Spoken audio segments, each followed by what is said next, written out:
যখন পরিস্থিতিটা পুরোটা খারাপ হয়ে গেল, তো বিশ্ব মঞ্চে কিছু তো বইলা মুখটা রাখা লাগে। তো একটা প্রস্তাব দিয়েছিল ইরানরে, তোমাদের যেই নিষেধাজ্ঞা আছে একটু কমাই দেই, আর আমার ইজ্জতটা বাঁচানোর জন্য আমরা দুনো ভাই মিলা ধরো হরমুজ প্রণালীটা নিয়ন্ত্রণ করবো, যে 15 দফা একটা যুদ্ধবিরতির প্রস্তাব দিছিল। তো সেইখানেও ঠিক একই জিনিস ছিল, যে হরমুজ প্রণালীটা আমরা আর ছোট ভাই ইরান আমরা আমরা নিজেরা নিয়ন্ত্রণ করিলাম, বাকিরা রং দেখবো, এটা কোনো ব্যাপার না। ইরান মাইনা গেছে। এটা নিয়ে আল জাজিরার একটা ট্রলিং ভিডিও আছে, দেখবেন যে ট্রাম্প সংলাপ করতেছে, সামনের চেয়ারটা খালি, অর্থাৎ ইরানের সাথে কোনো কথা ছাড়াই গণমাধ্যমে সে একের পর এক কথা বলে।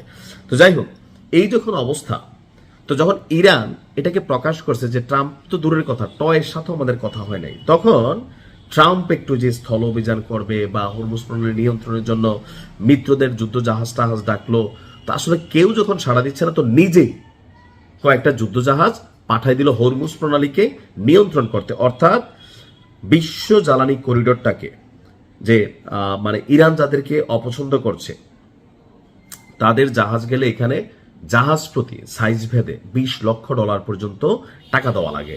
তো ট্রাম্প বলতেছে আমরা আছি, আমাদের যুদ্ধ জাহাজগুলো তোমাদেরকে সেফটি দিবে, দক্ষিণ কোরিয়ার মতন তোমরা দৌড় দিয়া ইরানের কাছে যাই আবার সাহায্য চাইও না। এই যখন পরিস্থিতি, আজকে মার্কিন ইসরায়েলিদের এই যুদ্ধের আজকে 30তম দিনে আমাদের যে বিজয়, যে বিশ্বের জ্বালানি করিডোর হরমুজ প্রণালী দিয়ে আপনার এই মুহূর্তে মার্কিনীদের যে নিরাপত্তা বলয় বা সুরক্ষা বলয় তৈরি করা হয়েছিল, যে সকল জাহাজের মাধ্যমে ইরানি নৌবাহিনী বিশেষ অভিযান চালিয়ে সেই অঞ্চল থেকে মার্কিন যুদ্ধ জাহাজগুলোকে সরে যেতে বাধ্য করেছে। আর রাইট নাও এই মুহূর্তে হরমুজ প্রণালীর শতভাগ নিয়ন্ত্রণ ওয়ান এন্ড অনলি ইরানের হাতে। কি হিংসে হয়! অনেকে আছে আমার এখানে ভিডিও দেখেন, যাতে বাঙালি, আবার আমি 2-4 জনের চিনি।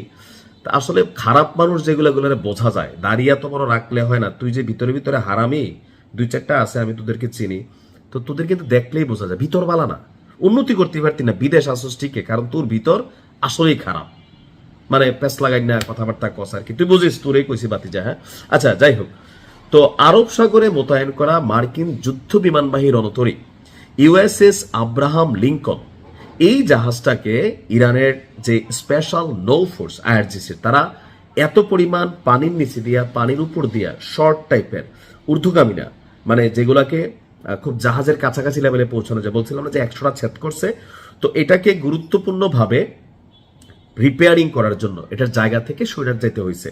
তো এখন সরে যাওয়ার পর এই অঞ্চলটার পূর্ণ নিয়ন্ত্রণ নিয়ে নিল ইরান, অর্থাৎ এই মুহূর্তে হরমুজ প্রণালী নিয়ে ইরানের আধিপত্য আরো এক ধাপ এগিয়ে গেল।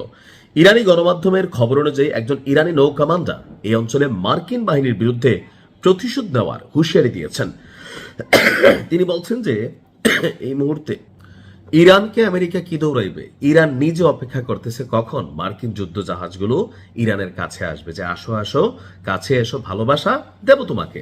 অর্থাৎ ইরান ভালোবাসার জন্য মেশিনারিজ রেডি করে বসেছে, কিন্তু আসে না। হ্যাঁ, ওই যে একটা গান আছে না, বন্ধু 3 দিন তোর বাড়ি গেলাম দেখা পাইলাম না, কিন্তু ইরান বসে আছে দেখা করার জন্য, বাবিকে দেখা হবে। তো ইরানের কমান্ডারের দাবি, ইরানি ক্ষেপণাস্ত্র অভিযান এবং তৎপরতার মুখে মার্কিন রণতরী ইউএসএস আব্রাহাম লিঙ্কন ইরানের জলসীমা থেকে শত শত মাইল দূরে সরে যেতে বাধ্য হয়েছে। এতে হরমুজ প্রণালী এখন থেকে বিনা দ্বিধায় শতভাগ একক নিয়ন্ত্রণ করতে পারছে তেহরান। সুতরাং যারা জাহাজ নিয়ে যাবা, কি হাদিয়া পাঠাই দিতে হবে। এবার কত লাখ ডলার ভালো করে জানা, তবে বাংলাদেশের উপরে কোনো সালামি টালামি দেয় নাই। বাংলাদেশ সহ 6টা দেশকে ইরান একটা পজিটিভ সাপোর্ট দিয়েছে। ভালো থাকুন, আসসালামু আলাইকুম।